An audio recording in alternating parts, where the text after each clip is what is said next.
Greetings, drowsy spirit. Tonight I will tell you a story that will help you fall asleep soundly. Remember to subscribe for more bedtime stories and like the video before we start. Tell me where you are in the comments. Observing from in the time, I would also love to know what story you would want to hear next. I assumed I would only be visiting Walmart. That's all. Just a straightforward journey following a demanding day. Sandwich bread, milk, cereal, and perhaps eggs if they weren't too expensive. But for weeks, the events that transpired inside that store and right after we left would linger in my mind at night. The asphalt was already mushy, and it was June, the type of June that occurs in Mesa, Arizona. By noon, beneath your sneakers. By 5 p.m., it seemed as though the sun had a personal grudge. My son, who is 9 years old, Liam, had spent the entire day at home. I was juggling remote work and parenting with the onset of summer break. I had spent that afternoon bouncing between folding laundry, making Zoom calls, and attempting to determine why the payment for summer camp still hadn't cleared. I had to stock the refrigerator and get my mind straight. I snatched up my keys and said, "Liam, put on your shoes. We are making a brief trip to Walmart." Already sporting those battered Spider-Man sneakers, he jogged out of his room. "Can I check the Nerf aisle?" I answered, taking my wallet. "You can look. However, we're not making any purchases today. Deal?" He smiled. Deal. The large Walmart off Southern Avenue was our neighborhood store, the kind where the air conditioner always feels a little faulty and there are never enough carts. However, it has everything and is close. At approximately 5:15 p.m., we pulled into the parking lot. Like flashbulbs, the sun glares off windshields. There was the usual jumble of bustle and noise inside. Toddlers sobbing, carts squeaking, and the strange hum of too many lights. I steered the trolley past the veggies and Liam headed straight for the toy aisle. I informed him that I would be checking school supplies 2 aisles over. It began as usual. I peered casually over the top of the aisle to see how Liam was doing as I was looking through bargain notebooks. He was squatting close to the bottom shelf, looking through a Nerf dart clearance bin. However, there was also another person present. A slender man in his mid-40s standing at the end of the aisle, wearing a tucked-in gray baseball cap, faded jeans, and a t-shirt. The fact that he wasn't shopping threw me off guard. He was holding a random plastic toy dinosaur. There was no cart or basket. He did not speak to Liam, not even close to him. However, he was merely standing there doing nothing. I gave him a look. He glanced up, locked eyes, then turned away, heading down the next aisle. It was uncomfortable. I dismissed it, though. Perhaps he was merely passing the time. After a few minutes, I went back to get Liam. Now he was telling me about this limited edition Fortnite game, comparing blasters or something. I gave an involuntary nod, but I looked around. The man had returned. This time he pretended to browse while standing at the far end of the aisle, next to the RC vehicles, holding nothing, yet by myself, yet without a cart. "All right, let's finish the list together," I remarked with a smile to Liam. He didn't dispute. He must have picked up on something in my tone. When we turned, I turned to glance back toward groceries. The man had also turned, maintaining his distance, but he was silent, as if he should have been there but wasn't. He went past the far end of the cereal aisle once more. "Nothing has been found yet." Now I could feel it in my gut as much as in my head. You can't express that uneasy sensation until it's too late. I went back through the frozen goods and pretended that I had forgotten something. And there he was, loitering behind the glass doors of microwavable meals, hands in his pockets, peering sideways, without even feigning to browse this time. That was sufficient. I leaned down and placed a hand on Liam's shoulder. "Now stay straight by me." "All right." He gave a nod. Didn't inquire as to why. I pushed the trolley more quickly as I made my way to the self-checkout. When I looked back once, he was there, round the corner as if he was going there but never quite made it. He didn't follow, though, after we went through the metal detectors. Through the sliding doors, I looked around the lot. Nothing. Perhaps that was it, I thought. After paying and packing, we ventured out into the glaring late sunlight. Our vehicle was parked next to a cart returned 3 rows down. Liam's voice startled me as I was fumbling with the groceries and searching for the fob. "That person from inside, isn't he?" I raised my head. In the row opposite ours, he was crouching between 2 cars and acting like he was having a hard time tying his shoe. No bag, no cart, he was the only one looking. I remained silent. I just opened the rear door, popped the trunk, and pressed the fob. "Liam is in now." Without hesitation, he obeyed. After quickly loading the groceries and slamming the trunk, I shut Liam's door. After that, I did something without giving it any thought. I ignored the perspiration on my back and continued walking straight through the heat into the store, not turning to check behind me until I was through the sliding doors. I went inside and looked around the parking lot. He had stopped acting and was now standing. He had gotten up and was facing our car as if he was waiting, hands in his pockets. I went directly to customer service on foot. Someone is outside next to our car, and I believe he followed us inside the store. He wasn't going shopping. After a moment of hesitation, the woman behind the counter called for a manager. A man in a blue vest, short and balding, approached. Security was then summoned. Together, we made our way back to the entrance. He had left. No vehicle is leaving. Nobody is leaving. Simply disappeared. He was there from the toy aisle to the grocery store, according to the security footage they retrieved. Just lingering, just following, no conversation, no buying. I wasn't satisfied, even though they reported it, marked it, and promised to keep an eye out if he returned. I made a report on the non-emergency police line, filled them in on everything, and provided a description. I was supported by a store manager, but there was no physical altercation. Or criminality, their options were limited. The fact that nothing occurred was what astounded me, because it nearly did. That feeling of him practicing, adhering to knowing how long he could hover before raising suspicions. We treated it as if it were normal. He had done this before, never too close nor too far, as if he knew what to seek. The following morning, I purchased a dash cam. If it didn't stop someone, I didn't care. Just in case I wanted proof. Since then, I haven't allowed Liam to go unaccompanied in a store. A week later, he asked me why he now had to be close to the cart at all times. I didn't mince words. Because the way that man was staring at you bothered me, nor was it innocuous curiosity. It wasn't only strange, it was strategic. He bided his time for the ideal angle. It was a crowded supermarket in full daylight when I looked away. However, he proceeded with us as if we were on his list. And I learned for the first time that often the most frightening people are those who never say a word. Often the most frightening people are those who never say a word. Hovering was never my style as a mother. My parents let me to ride my bike till the streetlights came on while I was growing up. I always assumed that I would treat my daughter in the same way. Give her some freedom to explore. She's a kind, perceptive, and intelligent child. Not the type to worry about. On a steamy Tuesday in early July, that changed. At Bigham's Market, it was intended to be a brief dash back to school. This massive retail store is located in Millersburg, Indiana's more sedate area, the type of store that offers everything under one roof, from wiper fluid to watermelon. I reasoned that by leaving early, we would avoid the commotion. The actual back-to-school throng wouldn't arrive until late July, and the establishment would still be fully stocked. At that time, my daughter Ava was 7. She had one of those infectious full-body chuckles and these huge glasses. She had inquiries all the time. What clouds feel like, how glue is formed, and why cats purr. She had the kind of curiosity that made people grin, but at night it made me double-check my hair. The standard items were already in our cart. A rainbow set of gel pens, glue sticks, folders with cartoon characters, and a watermelon-shaped plastic pencil box. The school supply area, which backed onto the toy aisles, was where we were. "May I visit the dolls?" She hugged the trolley as though it were a jungle gym and asked, "I take it they're only 2 aisles away?" I inquired. She gave a nod. "Okay, but keep in mind what we stated. If someone isn't wearing a name tag and a red shirt, don't talk to them. Come get me if something feels strange. All I'm doing is comparing the sizes of binder." She smiled, saluted me briefly, and ran away. I took a look at my phone. The time was 11:22 a.m. I started looking through binder rings to see if her school permitted the metal ones, and I emailed my husband to remind him to pick some milk on the way home. I must have heard her voice no more than 2 minutes later. Just conversing, not yelling, not frightened. Then I heard a voice again, a man's calm, quiet, and welcoming. In my stomach, something twisted. I moved to the end of the aisle and shoved the trolley aside. Ava was standing with her back to me, clutching a pink-haired doll. A man in his mid-40s or older, wearing short sleeves, a button-up shirt, olive cargo pants, and a baseball cap, stood about 4 feet away. Cap that reads really well outside. He wasn't making contact with her. He was not even within touching distance. He stood casually as if he had accidentally bumped into her as a neighbor.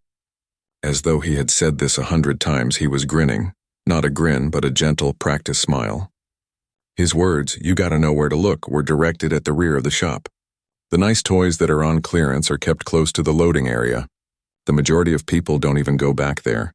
I turned the corner completely and began to walk. Not sprint, not shout, just enough to let him know I was there. But that's not where the dolls are, I overheard Ava say. Calm and steady, I put my hand on her shoulder as I approached. Hey, sweetie, I acknowledged. Do we know this man? Ava remarked, looking up and blinking once. No. The man's face remained unchanged. He remained smiling. As if I had caught him reading a book over someone's shoulder, he stepped back, palms up. I apologize. Merely being cordial. I informed her that there were some inexpensive dolls back there because she mentioned that she enjoyed them. Are you employed here? I inquired. He gave a headshake. No, only going shopping. Then he turned and left. No guilt, no rush. Simply turned and proceeded. I took Ava's hand and went with her. He didn't approach the register. He didn't pick up any carts. He did not look at the shelves. He passed the gadgets, then the men's clothes, then the outdoor equipment. He didn't slow down. Then he went past the garden area, past the seasonal decor, and straight out the automated doors. Just gone, no bag, no cart, no receipt. I didn't yell or chase after him. I simply stood at the window, unable to comprehend its normalcy. The deliberate, silent departure. Was he bad? Ava questioned, looking up at me. I didn't respond. I simply accompanied her on her walk to customer service. Perhaps 22 years old, the woman behind the counter was obviously upset, but was making an effort to remain composed. I told her everything. Brian, the floor manager, was flagged down by her. I described everything. His height, the jeans, the cap, and the way he left without making a purchase. He kept his hands off her. I told him he didn't act aggressively or yell. However, he attempted to guide her to the rear of the shop. He indicated that there were free toys in the stock area. After giving us a slow nod, Brian led us to a podium with security pulling up video feeds close to gadgets. They would investigate and determine which camera he might have, he said. Appeared on.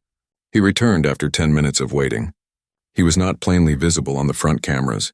If the entrances are packed, the angles may occasionally miss them. Nobody here knew who he was. Do you think he's done it before? I inquired. He didn't respond. Asked if I would like to leave my phone number. Though I didn't anticipate a call, I did. We didn't complete our shopping. I held Ava's shoulder the entire time as I walked her out. She didn't protest or wriggle. I believe she was aware of the problem in her own way. I prepared her favorite dish that evening. Shells and cheese, the kind with too much butter. At the table, we ate. I sat next to her rather than across from her. I said, "Sweetie," very carefully. "When someone talks to you like that, someone you don't know, you come get me, okay, even if they seem nice." Could he be attempting to take me? Her empty bowl caught my attention. I'm not sure. And I didn't, that was my biggest fear. He seems harmless, didn't appear menacing. He had the appearance of an uncle. He pretended to fit in. That's what I remembered. I asked the principal if her school was hosting a stranger danger seminar prior to autumn when I called 2 days later. I asked if they could perform one earlier in the year as they normally did. He concurred. Ava never longer goes off by herself in shopping since that day. She remains near. I never wanted her to understand, but she does now. Additionally, I give that man more thought than I would like to. Admit it. The reason is not what he did, but rather what he nearly did. He exuded confidence and casualness, as if he was aware of how long a parent would take to select a binder. As if he had already done it. And I've repeatedly asked myself, what if her voice hadn't been heard? What if I had been preoccupied for an additional minute? Then what? You always believe that you are immune to it. You convince yourself that you'd take note. You would anticipate it. However, not all monsters have claws. They occasionally have baseball caps and quiet voices. They're also only 1 aisle away. Caps and quiet voices. They're also only 1 aisle away. I never imagined that a mouthwash stop would cause me to wonder about our true level of safety in public areas. Late August of 2021 was the time, yet tight yet humid. Those strange interim months following the worst of the pandemic, when everything seemed to be returning to normal but wasn't.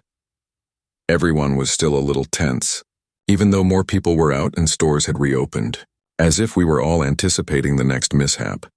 I was a private night security contractor working the 3rd shift at a textile depot south of Florence, South Carolina, at the time. Lot of walking, long hours, and no air conditioning. I was renting a studio apartment behind a car dealership, and most days I hardly saw the sun. The routine drained me, but the pay was decent. Since it was less congested back then, I would frequently stop by the neighborhood supermarket or Walmart on my way home. My back hurt from standing in those fucking boots for so long, and I was sweating and sore when I got off at 6:15 a.m. that night. I had not taken off my uniform. The navy shirt, black tactical trousers, a radio fastened to my belt, and a badge fastened. I had run out of necessities even though I was no longer on duty. Deodorant, mouthwash, and a fresh pair of socks were required. In addition, I didn't want to be without my phone charger because it had started working strangely. Quick in and out, just basic errands. I parked on the side close to the lawn and garden door of the Walmart on Ashbury Road, which I had visited 100 times before. Even though it was early, the sun had already risen, and there were a few cars strewn about the lot.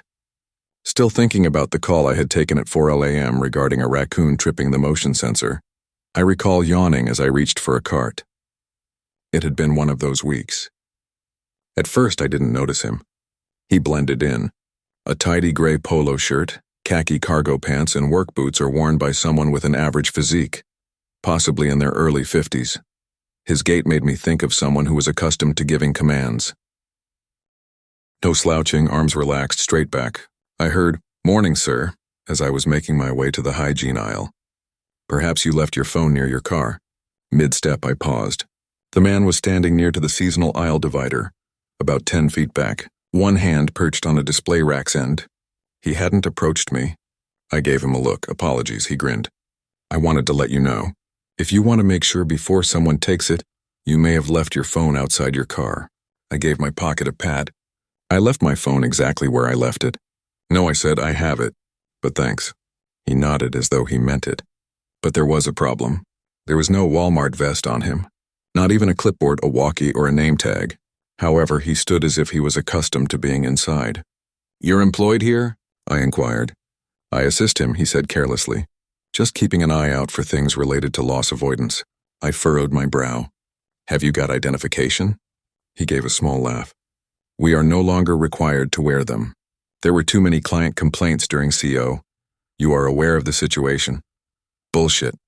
Every genuine employee I'd encountered, including Postco, had at least something recognizing them, particularly those who work in loss prevention. I grumbled and resumed my leisurely trek. I walked down the aisle with bath products and shampoo. I looked over my shoulder as I paused to get deodorant. Once more, he found himself halfway down the aisle, merely perusing a shelf without paying much attention to anything. I clenched my neck. You learn to read posture from years of working in security. He had two alert, two square shoulders. I accelerated, made a rapid right turn after turning left beyond aisle 10.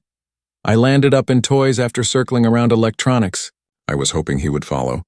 As expected, a few minutes later, he turned the corner as if he were simply aimlessly strolling.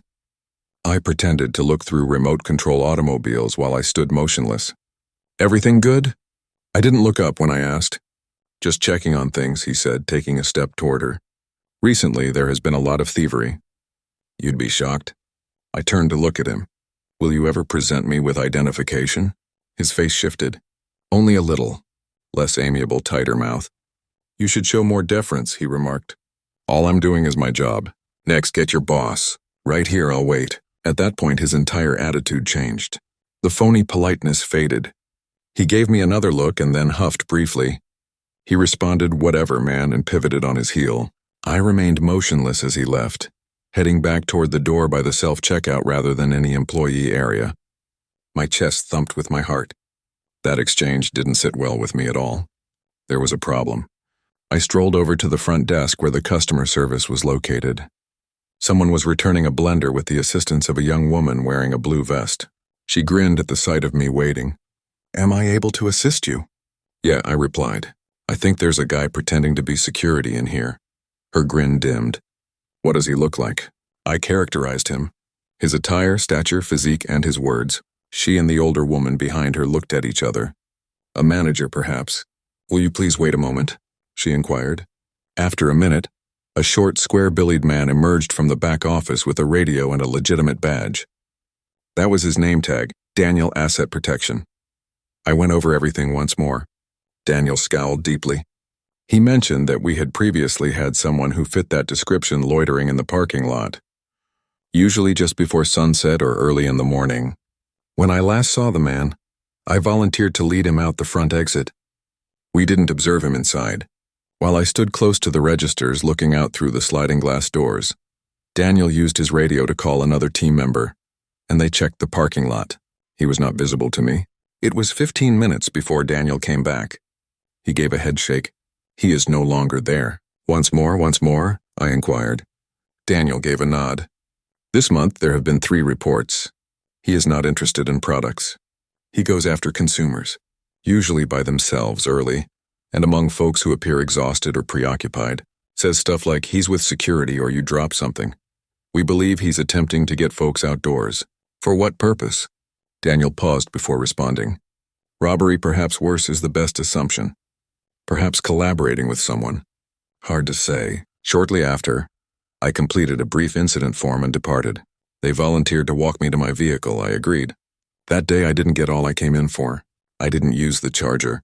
I just wanted to lock the doors and get back in my car. It wasn't what he said that most stayed with me. It was his appearance of normalcy. Calm, self-assured, as if he knew precisely how long he had before someone confronted him. I started shopping around peak hours that morning, got pepper spray online and made sure to keep an eye on myself, especially outside the garden entrance, because people like him, you're likely to be exhausted, preoccupied, and courteous. They rely on your desire to remain silent. However, I've seen too many reports and worked too many night shifts to comply, and now whenever someone in casual attire requests that I accompany them to their automobile or says, "Just step over here for a second," I don't give them a second. I yell at them and move straight forward. Toward the throng, directly in front of the cameras. It's not because I'm afraid people won't believe me that I don't typically share this tale. Many don't. But because I've been making an effort to quit thinking about it myself for the past year. However, I always end up back there when I enter a public restroom, especially when I'm by myself. Once more, I hear boots. The air shifts once more. I feel like I'm being watched. This occurred on a Thursday in early October of last year. On my way to work at around 6:30 p.m., I made a stop at a Walmart. Nothing like a huge theatrical shopping expedition. I was getting some items. For night shifts, I always pack a few travel-sized items, protein bars, hair ties, and one of those electrolyte beverages. At Crest Hill Medical in Ravensfield, a mid-sized town just north of Pittsburgh, I handle the nightly emergency room shift. I have been an RN for the past 8 years or so. I brought up that point not out of compassion, but because anyone who works in a hospital long enough gains a second instinct for people, danger, and the moment when a suspicion turns into a certainty. I hadn't had time to stop by home that evening because I had gone to the gym first. I still had to put on my scrubs then. I thought I had enough time to stop at Walmart, grab what I needed, and change in the hospital locker room even though I was running late. I knew I had to urinate by the time I was ready to check out. Not in a desperate way, but with the sensation that I'll regret not going now. The restrooms were located directly next to the customer service counter at the front of the store. It's like 100 bathrooms you've seen. Cracked tile flooring, fluorescent lighting, antiseptic beige paint that most likely complies with regulatory codes, and the subtle perfume of lemon disinfectant all attempt to hide something worse and older. When I entered, it was deserted. Nothing. No reverberating footsteps, no voices. I walked from the end to the second stall, hung my little basket, and took a seat. I recall going through my phone's menu. I received a meme from my husband, Nate, stating that nurses are 40% sarcastic and 60% intoxicated. I heard the bathroom door open as I was responding to his text. Click. Then there were footsteps. Not flats, not sneakers, not boots, not heels, solid, self-assured. They entered and paused. Somewhere, not in front of the mirror, not next to a stall. From where I sat, I couldn't see. I also didn't bend over to look. At first, I assumed that someone had entered and was looking at themselves in the mirror, possibly waiting for a child, texting, or reapplying lipstick. However, nothing took place. There was silence, no hand dryer, no coughing, no shuffle, no sighing, no stall doors opening. 1 minute went by and then 2. Nothing has changed. It's odd how fast your mind changes. I was initially just irritated. People are constantly doing strange things. However, my stomach began to tighten after a few minutes. It wasn't merely silent. Still, it was deliberate. I put my phone down and paid attention. Nothing has changed. I glanced beneath the stall wall by leaning forward just enough. Black leather boots with sharpened toes that were clean and undamaged were present near the tiled wall close to the entrance.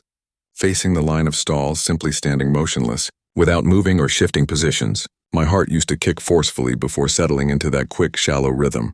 Dread, not panic just yet. I waited. I didn't move or flush. I simply remained there, breathing as softly as possible and straining my ears. What was the reason behind her silence? Then the illogical began to creep in. Was she? Are you sleepwalking? Had she become frightened after hearing me? Was there someone she was waiting for?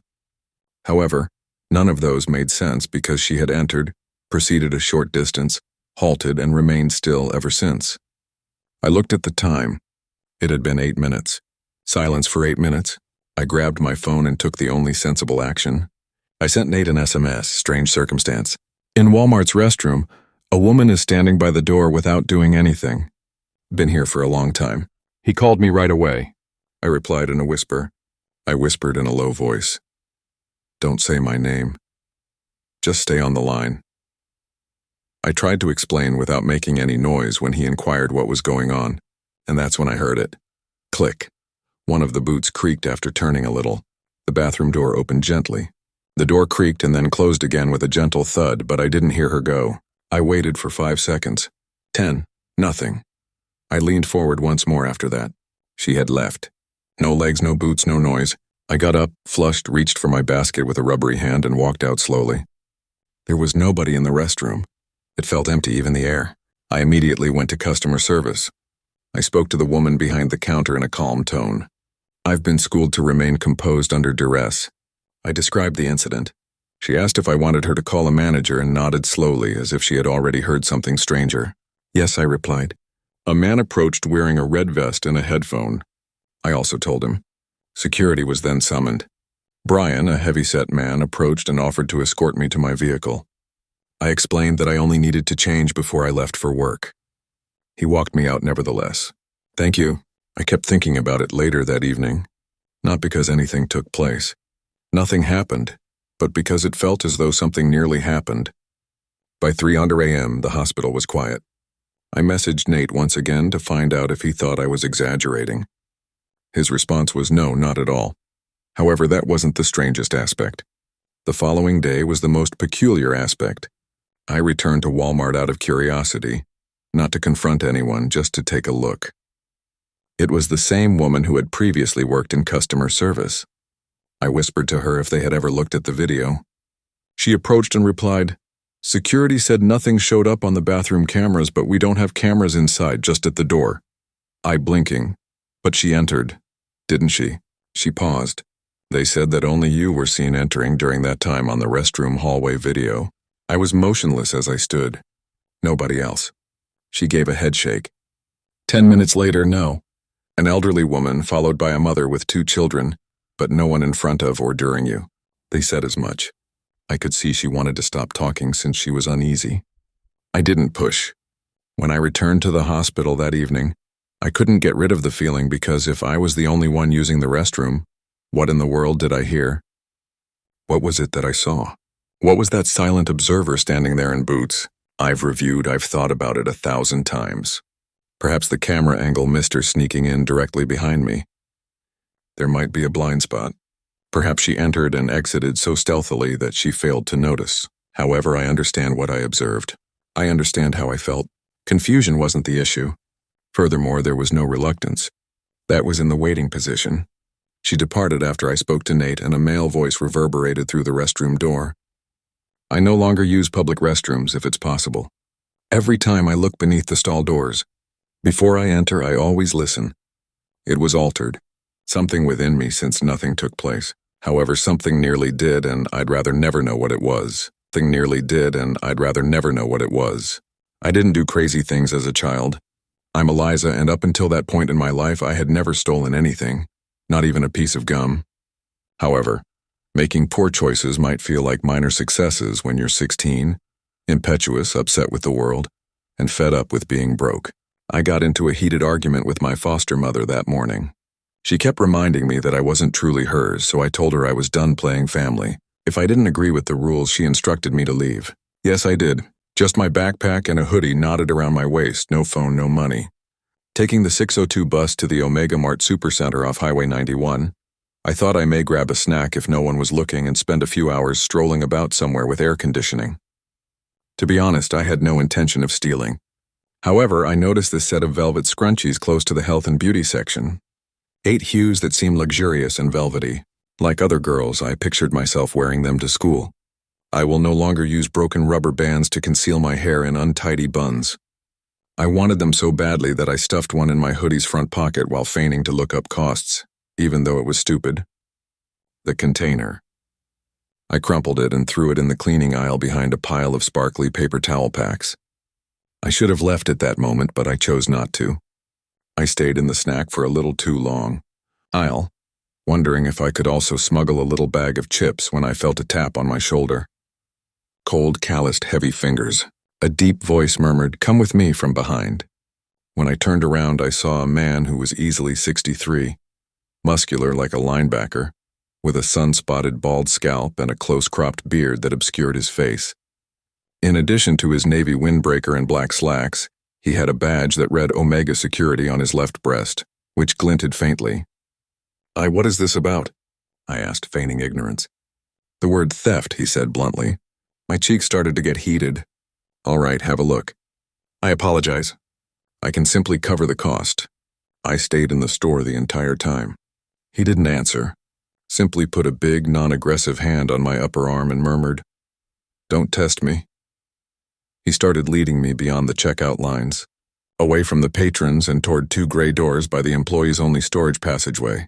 I wanted to back off and voice my objection more loudly, but something about his composed, controlled movements gave me the impression that if I protested, it would only get worse. We entered the storage area through the doors. Dimly lighted by flickering overheads, tall metal shelves loomed on both sides, lined with boxes and crates.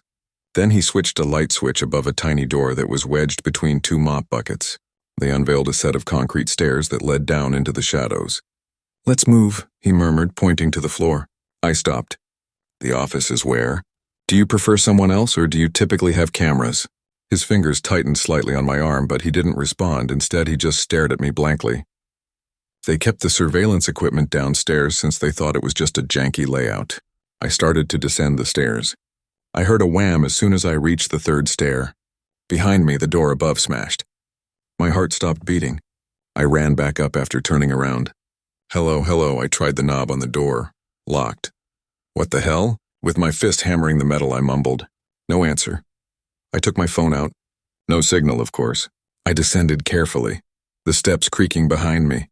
The air became heavy with mildew and moisture. The basement was bigger than I had anticipated and resembled an underground garage. There were no cars or people, only a cement floor, exposed pipes, and an old wooden chair in the middle of the space. Its arms held rusting handcuffs and chains that were fastened to the wall behind it. "This is insane," I muttered to myself. The quiet felt oppressive. There was merely a faint leak coming from off to the left. Sitting on the bottom step felt much worse, and I didn't want to walk any more into the room. I squatted down and looked around the room. Something didn't smell right. Hidden in the darkness at the far end, similar to meat that has gone bad. I wanted to think that this was some kind of strange loss, scare strategy for prevention, or simply a dumb joke. Then I remembered the man's uniform. He didn't wear a name tag like everyone else in the store, and his badge had appeared loose, almost sewn on with thick thread. He railed like sweat, soil, and copper, and his hands were covered with crusted muck. This man didn't seem like Omega Mart security to me. I grabbed my phone once more and paced close to the stairway till a bar came to life. I called the shop. "Thank you for calling Omega Mart," a cheerful voice responded. "Kristen is here. How may I assist you?" I stumbled to say, I'm in your basement. Someone brought me down here." "A mail?" His words were, "I stole something." He appeared to be security, but I'm not sure now. He may have locked me in. "What basement?" Kristen's voice became less bright as she asked. The door above creaked open at that moment. Footfalls, a whistling voice, a brook, the underweight moaning of wood. I took one of the chains, wound it around my wrist like a homemade weapon, and backed toward the far wall next to the chair. With trembling knees, I used one hand to hold the chair upright. 2 figures appeared. The first was the man, still wearing the fake uniform, who grabbed me. The second was an elderly man without a shirt. his eyes beaming with joy and his gray hair matted in the back. He wore only trousers with red-stained cuffs and was barefoot. "Well, well," sounded the older one. "She's a little spitfire, huh? Have a seat in the chair, sweetheart," the imposter for security said. "We'll be gentle." My stomach twisted. I almost dropped the chair because my hands were perspiring so much. "You tight?" The elderly man licked his lips and touched himself, saying, "I'll bet you are." I said, "Get the hell away from me. I'll murder you." They chuckled. "She believes that she will benefit from the rickety old chair." The impersonator laughed. "He's feisty, which I enjoy." With a smile, the elderly man removed his belt and wrapped it over his knuckles. I took a step back until my heels struck the wall. No place to go. At that time, the chair felt heavier. "Who's down there?" From the stairway came a male voice. The men stopped. Footfalls were heard above. Alarms are going off in stores. Who is having fun?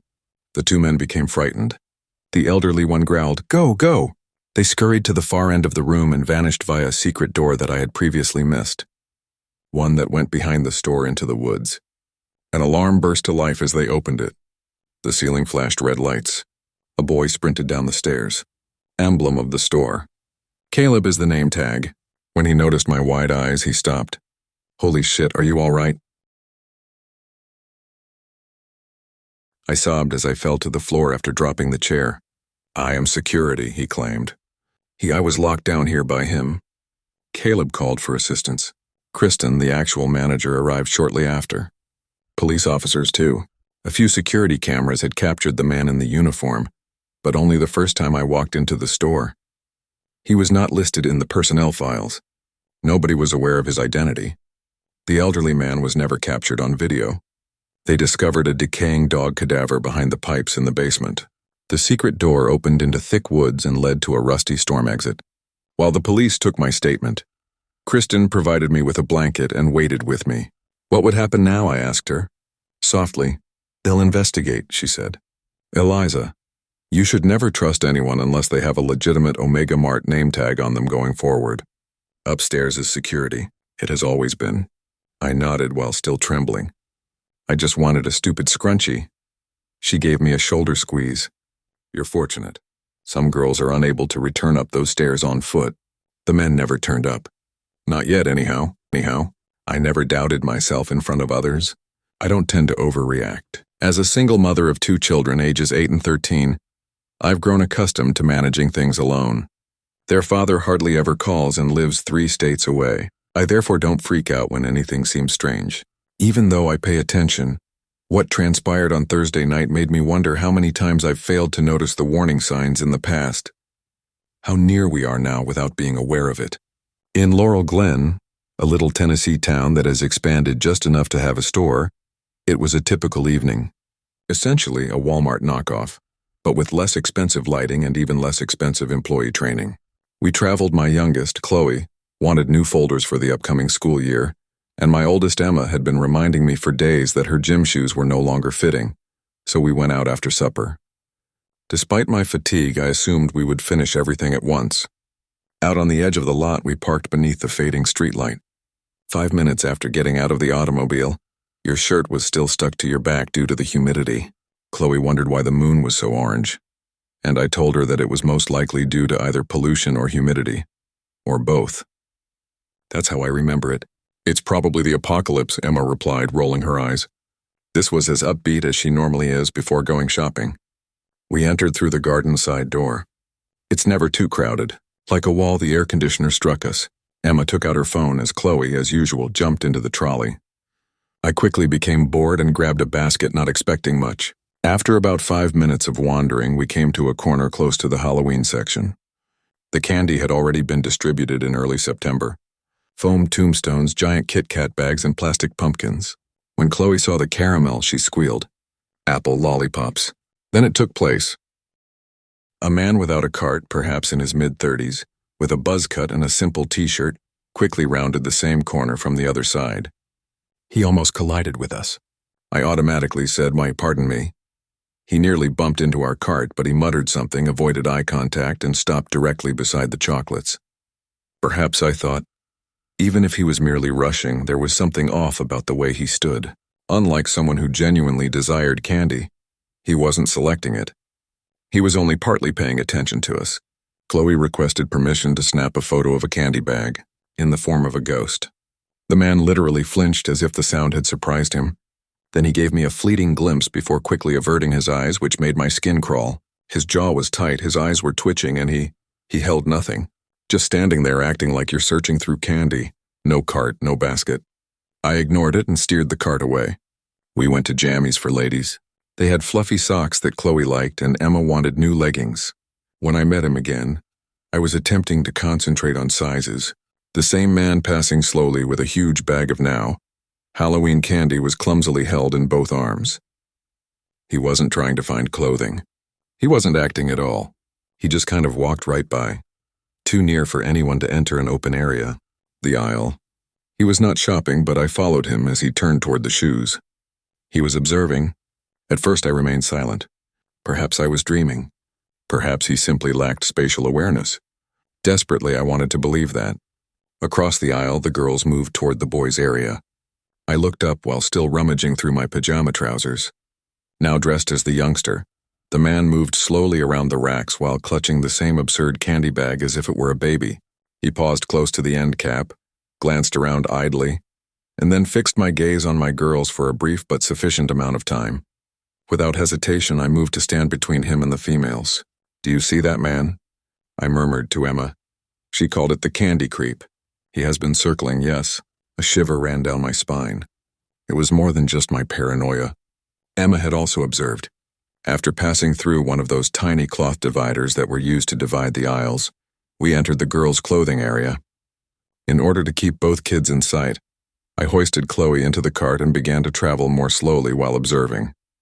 It was several minutes before I saw him again. I nearly relaxed, but he reappeared, this time in the girls' area, pretending to gaze at glittering justice teas that were obviously for elementary-aged children while holding that same bag. He continued to peer with sharp, fast looks. He snapped his head away and shuffled a few paces, feigning to peruse as soon as I got his attention. I took out my phone and turned the cart away. I was unsure of my next course of action. Make a phone call and snap a picture of him. However, at that moment, standing at the far aperture with an excellent line of sight into the girl's clothing, he ducked back through the barrier and circled back to the boy's side. My stomach turned over when he did something else. He took out his phone, glanced at it, typed something, and then fixed me with his gaze. I went cold. He averted his gaze once more and left as if nothing had occurred. However, I had lost my composure. I had an electrifying sensation on my skin. There was a problem. Totally incorrect. Then I noticed a second man standing next to some gadgets. Older, perhaps in his mid-40s, bald with his arms folded, and looking straight at me. No cart, simply standing close to a partially bare phone case shelf. I quickly made my way back to the junior department while feigning to be perusing tank tops. Both of my girls realized something was strange, so I kept them in the cart. I whispered to Emma, "Don't get lost. Remain near. We may depart shortly." A third guy appeared as I looked around. He strolled like he belonged there. He slipped into the girls' garments, grabbed a justice hoodie, set it down, went to get baby things, returned, looked at Chloe in the cart, and didn't even bat an eye when I looked him in the face. Simply turned aside and turned to return to the infant aisle. "Get out if you're right," I told myself at the time. "No one will make fun of you if you're mistaken." I hesitated, though. Still, I made an effort to finish. I led the way to women's clothing and continued to search. Never saw them again. The strange pressure subsided. I resumed deep breathing. Within my chest.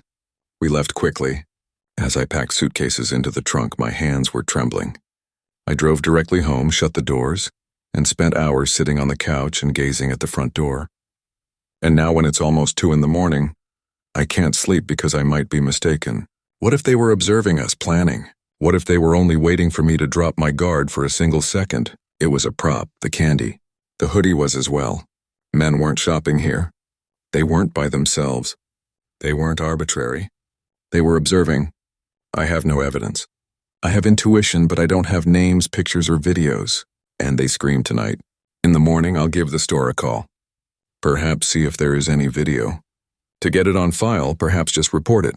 Perhaps they should be aware, but I don't expect them to take any action. And perhaps another mother won't be fortunate enough to notice when those who linger become too near. Notice when those who linger become too near. I was raised in a weary Appalachian town that most people just visit. Walmart is the only place to buy groceries after 9 p.m., and every third home has a broken porch light. The town wasn't bad. That's right. However, it was the kind of setting where negative things may occur and be lost in rust and small conversation. The year it occurred, I was 15. I was young enough to think I could joke my way through the scary elements of the world, but I was still just old enough to know it for what it was. My sister Amanda and I had that fall created the foolish custom of accompanying our dad to the neighborhood Walmart. Every Wednesday night after supper, he would force us to accompany him in order to get items we had forgotten on Sunday. It didn't bother us. Amanda was 17 years old, bold, humorous, and unafraid. She gave those dull journeys the feel of a comedic sketch, particularly late at night when the unusual people crept out like cockroaches beneath fluorescent lights. We would make fun of the oddballs we spotted there. And it was the beginning of it all. It was early October, cooler than normal, and the wind was blowing dried leaves across the cracked asphalt of the Pine Hill Walmart parking lot. My father, complaining about the weather and the throng, parked his ancient SUV next to the cart return and instructed us to move quickly.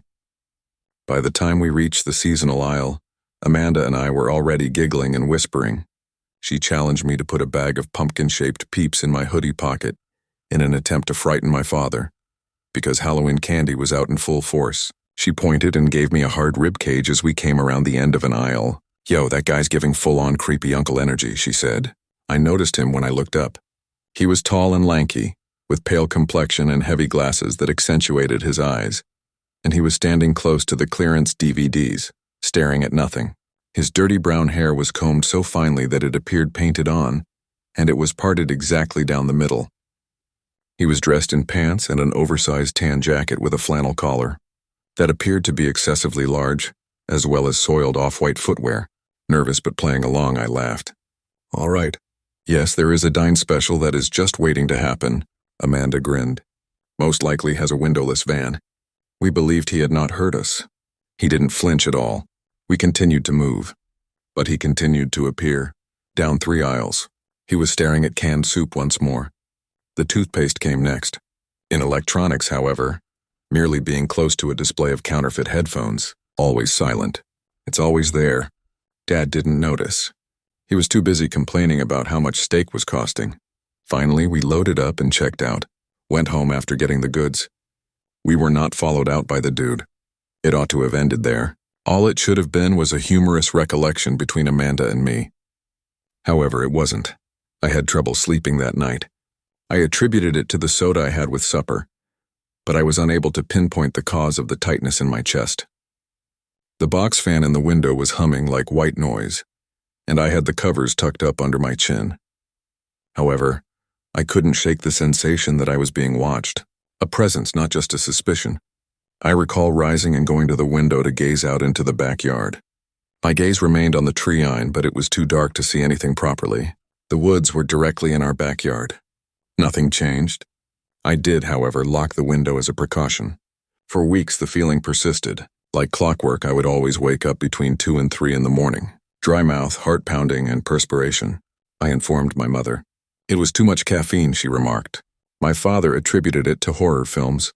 Although it didn't feel like guilt, Amanda stated I most likely had a guilty conscience from taking people. It was similar to being hunted. Then my parents abandoned me at home on a Saturday. They traveled 3 hours away to see relatives. At a sleepover, Amanda was present. I informed them that I was fine with being by myself. Normally, I liked the silence. However, the air in the home felt thicker than normal that day, as if it were weighing down on me. I attempted to ignore it by playing games, watching YouTube, and even taking a nap. But I couldn't help but feel the need to watch out for window, behind the shower curtain, along the hallway.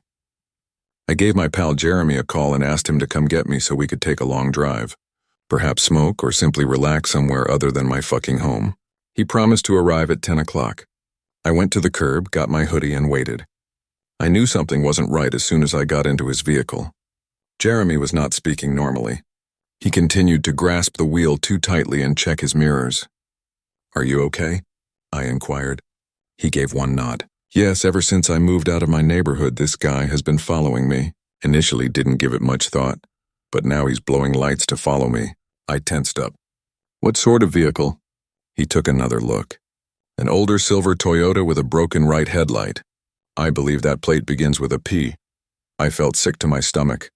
I pivoted in my chair. My heart stopped beating. At the next red light, the silver automobile arrived next to us, and the man from Walmart was in the driver's seat. He had the same thick glasses, tan jacket, and lifeless eyes, but now he was staring directly at me with his jaw clenched and his fangs exposed. He then banged the horn with his palm. I let out a yell. Jeremy was blown away. For over a minute, all we could hear was the sound of the engine and my labored breathing. "What on earth is happening?" At last, Jeremy inquired. "No, I'm not sure." I stumbled. "That's the Walmart man. Amanda and I made a joke about it. However, he was outside of my window." "Did you see him?" "No, for weeks I sensed him. I simply was unaware until now." Jeremy made a quick turn onto Cedar Drive. "Ignore this. The police station is where I'm heading. Originally a library, Piney Hills Police Station is a squat brick structure." Tires squealing, we slammed in. We went inside while I was still trembling. Our friend Kayla's father, Cop Reeves, was the on-duty cop. A large man with doubtful eyes and a gentle face.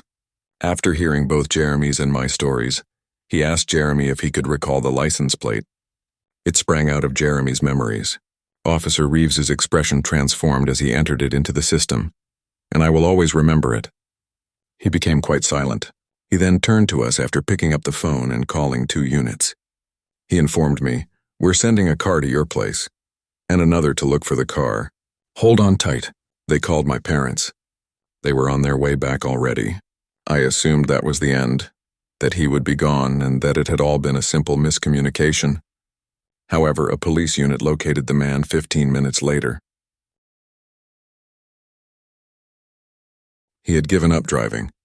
He was digging in my front yard, outside the window of my bedroom, through the shrubs. He had a duffel bag concealed behind the bushes when he was taken into custody. It contained a rusted crowbar, condoms, zip ties, duct tape, and a taser, and it didn't get any worse than that. The individual, whose name I will not mention here, had a history of stalking children and was a registered sex offender. He had served his time, been freed, and moved around town under false pretenses. Not even Piney Hill was his home. He had been residing in his vehicle. He had waited and watched for days after following us out of Walmart that evening and parking across from our house. It was taken seriously by the local DA. They had sufficient grounds to detain him without bail based on the stalking, the intent, and the contents of his backpack. He didn't ever come clean. Didn't have to. After that, everything fell into place. For months, I didn't get enough sleep. Every night, I left the light on in my bedroom. Obtained a window lock. Motion lights were fitted. Dad held on to his old shotgun. In Walmart, Amanda never cracked jokes once more. What happened wasn't the most frightening part. That's what nearly happened. The covert manner in which he entered our lives without our knowledge. How simple it was to ignore him. How we chuckled as we believed we were in control, even if we were actually already being pursued. When that occurred, I was 22 years old. Even after 10 years, I continue to think about it at the most peculiar times.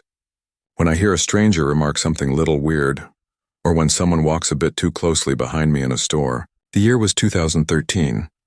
I used to reside in a Georgian suburb outside of Savannah, not the tourist favorite old area with cobblestones and Spanish moss. The area where chain restaurants, supermarkets, and parking lots are spaced out every half mile. I married young, at the age of 20. By the time I was 22, I had a daughter who was almost 2 years old, a mortgage that we were barely making ends meet, and a husband who put in 50 hours a week installing HVAC systems. That evening, we had no intention of visiting Walmart. We just finished our dinner. Meatloaf left over. I recall that. Additionally, the infant had messed up with the mashed potatoes. We had nearly run out of wipes. I required milk. It's like that. One of those really short journeys. Let's simply head to the Forsyth one. I told my spouse, Evan. Compared to the one by the mall, it is closer. He concurred. He stated he would accompany me even though he didn't want to go. We strapped the infant into the car seat, wrapped her up, and drove the short distance. It was a Tuesday, most likely around 8:45 p.m. I recall this because the store appeared to be half dead and the sun had already set. There aren't many cars in the lot, and the shadows are created by the buzzing yellow streetlights. It was freezing inside. My skin constantly felt parched under those fluorescent lights. Evan and I parted ways. He wanted to look at the sporting goods discount rack. He was constantly searching for inexpensive fishing lures or discounted ammunition. I then led our daughter and the trolley over to the infant area. I was just there for 5 minutes. Minutes. "Excuse me," someone said as I leaned down to pick up a small pack of pink hair ties. Anticipating a store staff, I turned. Rather, I noticed an Asian woman, perhaps 5 feet tall, standing uncomfortably near the cart. Most likely, and her hair was shoulder length. Her smile was composed and courteous, and she was in her 50s. She had a large-looking crossbody purse and a small black tablet in her hand. "Yes," I said, already stepping back a little. "Do you think that God exists?" she inquired. I blinked. I wasn't sure how to respond. Despite my Catholic upbringing, I didn't attend church. I detested being impolite and was never good at confrontation, especially when I simply nodded at her because she appeared like a kind person. "Yes," I said. Her eyes glowed. Not warm, just brighter. "Good," I said, she said. "I want to show you something." She rotated the iPad to face me and tapped the screen. A slideshow came to life. English language expressions such as, "God is not a man, she is waiting," and pictures that appeared abstract but rather religious. A shimmering figure, clouds, and some lettering in a language I couldn't identify. I tried to push the cart forward and murmured, "I'm sorry. I must. "Just a minute," she hurriedly said. "It is significant." "You think so? This is for you, then." I made an effort to be polite. I looked down at my kid who was fiddling with the cart's tiny steering wheel. "No," I said more forcefully, "thank you." She continued to follow. She followed me every time I turned an aisle. She started to speak more. Something about a gathering invitation, a secret, or a female prophet. She then gave me one of her business cards. It was called the Spirit and Bride Church and had a gold cross on the front. However, a local address was scrawled on the back. It was only a house number and a street I had never heard of, not a church. I said, "I'm sorry," now obviously attempting to leave. She persisted. "Are you a local resident?" she inquired. "Do you wish for your daughter to live in peace? Security, this Thursday is our meeting day. Bring her over." I said nothing. I simply stuffed the card into my purse after nodding. Evan showed up at that point. "You good, babe?" he said as he approached me from behind while brandishing a cheap fishing knife. The woman stopped. When she turned to face him, her attitude abruptly altered. She didn't bid farewell. There was no smile on her face. She simply turned and strode out in the direction of the rear of the shop. I didn't even explain what had occurred to Evan. "Not really," I responded. "A woman was attempting to get me to attend her church." He pulled a face. Strange indeed. After paying, we departed. Months passed before I gave it any thought. When I viewed the post, it was January. My daughter was napping and I was half asleep on the couch, browsing Facebook. Tasha, a girl with whom I attended high school, shared one of those cautionary tales for all women. She brought up a Walmart, so I took notice. "Please use caution if you visit the Walmart on Windsor Road." It stated that there is an organization posing as a church. An elderly Asian woman is there and 2 dudes. She is approaching women to inquire about their belief in God. She then provides them with a fictitious church address. It's not a place of worship. Individuals have vanished. My relative nearly collided with a van. "Although they are looking, the cops haven't done share this, please." I was chilly. I took the worn-out purse from the closet and threw it on the ground. It was unlikely. It had been months since I had used that bag. The inner zipper pocket still had the card. The handwritten address, the gold cross, and the church name are all identical. It wasn't the worst part, though. I checked the address. It was no longer even on a roadway. They had removed the listing. Google Maps displayed a hazy home with windows sealed up. The door had a crimson paint job. I showed Evan by calling him into the room. Pale-faced, he said, "You think it's the same person?" Whispering, "Same exact story, same pitch, same tablet."